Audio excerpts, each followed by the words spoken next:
Hello, this is Nitin Dahad with the Times. I'm talking to Piyush Sevalia, who's the EVP of Marketing for SiTime Corporation. Piyush, hello, how are you? Hey man, glad to be on your show and finally in London. Yes, we're here in the centre of London at the marvellous St Pancras Station, which is one of the historic places, renovated places in London. And you've come to talk about a new product launch, but there's more to it than just a product. So first of all, just tell us a little bit about what you're announcing. Sure. So SiTime, as you know, is a provider of precision timing solutions.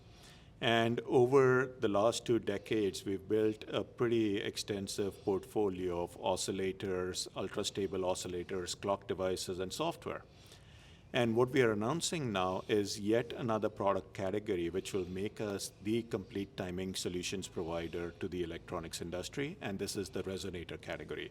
These are standalone resonators that work with microcontrollers, with SoCs, with ASSPs, and these devices are transformative, we believe, because they're extremely small and they can be integrated inside plastic packages, and they offer a compelling solution for the customer, which is what we are focused on. Now, resonators is a huge market. Many companies out there, or well, several companies already out there. What makes you different with this product? Great question. So SiTime's focused on solving the difficult timing problems in electronics. When you look at small battery-powered connected electronics, the need to add more features, more functionality is always there. And one of the bigger devices in these systems is a resonator, which was typically provided by the quartz guys. What we saw was an opportunity where we could take the size down dramatically, 1/7 the size, for example. You've got one here, yeah. Yeah, we've got a few units here to show off on that. But 1/7 the size, but not just that, we also can eliminate the resonator from the PCB completely if the semiconductor provider, the SoC or MCU provider, decides to integrate the resonator inside their package. And that's something that our resonator devices can be easily done. Heck, we've shipped 3.5 billion units of oscillators with our resonators inside them. So we know it's easy to do, or it can be done very So easy. just backtrack a bit. You've been shipping resonators already with your oscillators, but what's different here is it's a standalone silicon resonator.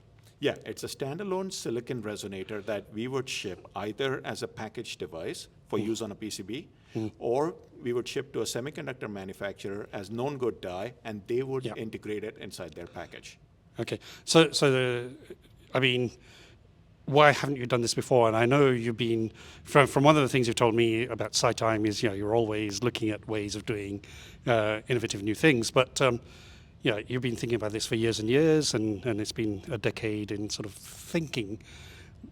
Probably, I think if I remember, around 3 years ago, that was when you sort of really started seriously working on this.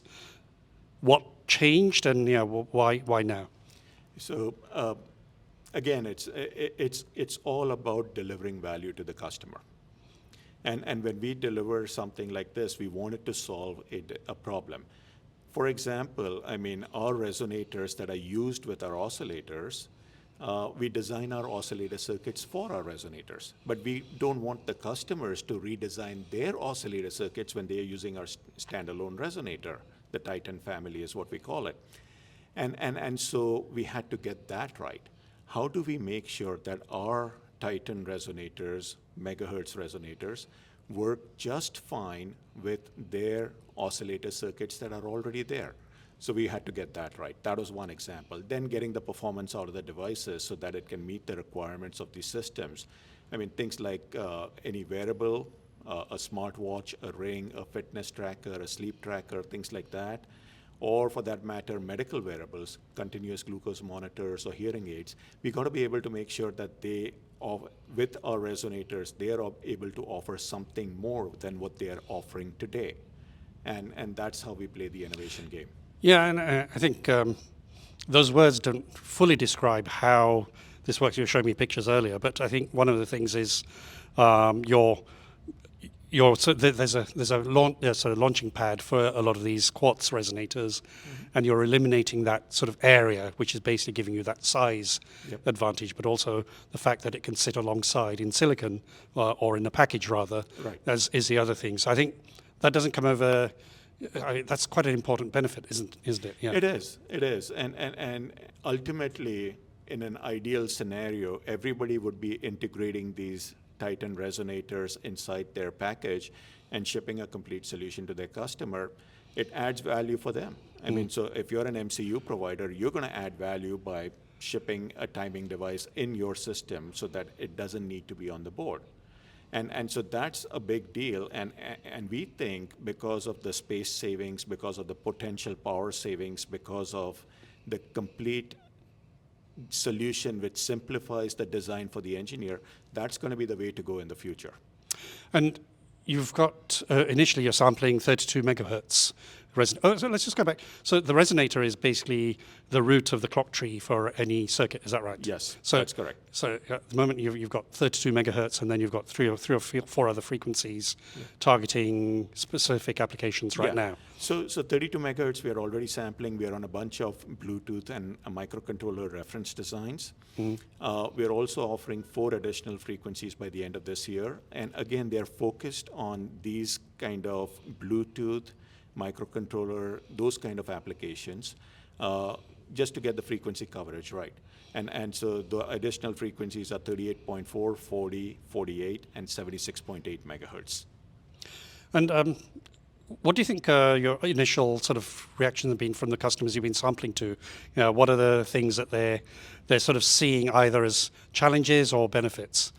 So that's an interesting question because it goes in many different directions. Yeah. Initially, a lot of disbelief. It's like, wait, I don't have to change my oscillator circuit to use your MEMS resonator? Really? And so we show it to them. Then excitement at the possibilities of all the different things that they can do. We've got customers who are saying, okay, because of your resonator and the space savings that I get, I can add more functionality to my SoC. Something as simple as a microcontroller device. They have 2 pins that are used for connecting to the external resonator today. Yeah. If they integrate it, these 2 pins become available for them as GPIO pins. And everybody knows GPIO pins are really valuable in a microcontroller.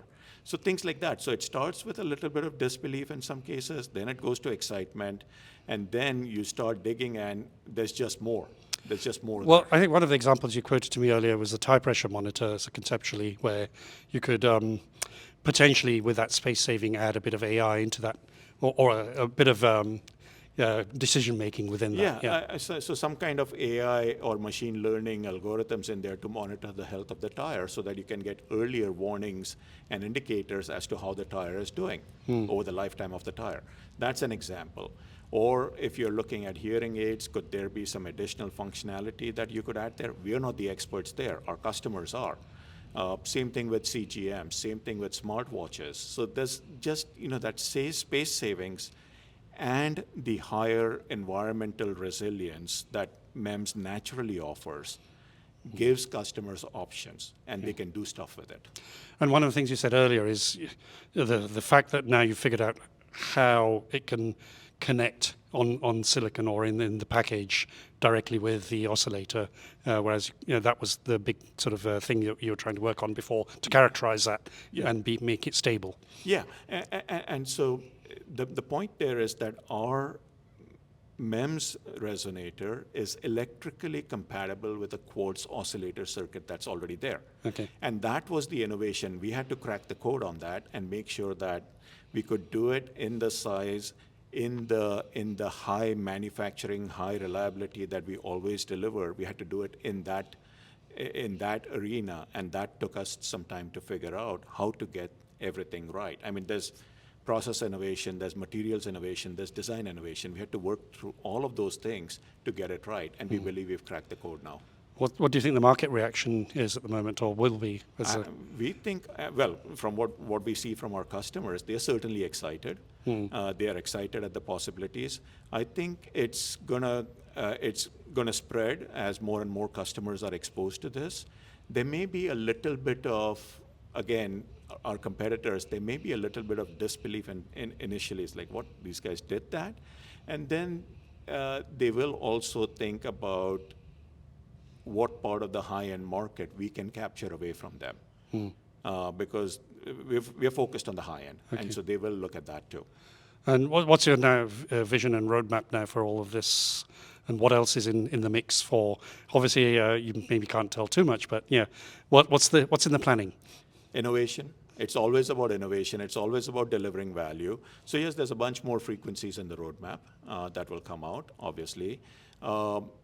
And then there's obviously other stuff going on the oscillator side and on the clock side and the software side. So ultimately, putting it all together, we want to be a complete timing solutions provider. We want to deliver value to our customers, and we want to innovate to get there. So that's what we'll be doing, more of the same, so to speak. Well, Piyush, thank you very much. Thank you. Thank you.